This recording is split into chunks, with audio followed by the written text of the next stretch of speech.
Want to remove the background from your video without using a green screen? In this tutorial, I'll show you how to do it easily in CapCut PC using the built-in background remover.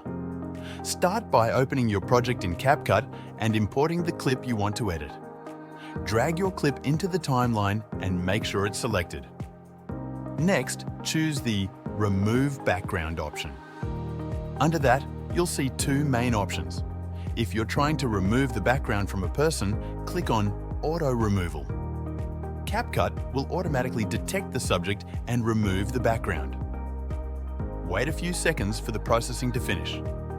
Once it's done, you'll see the background is gone and only the person or object remains.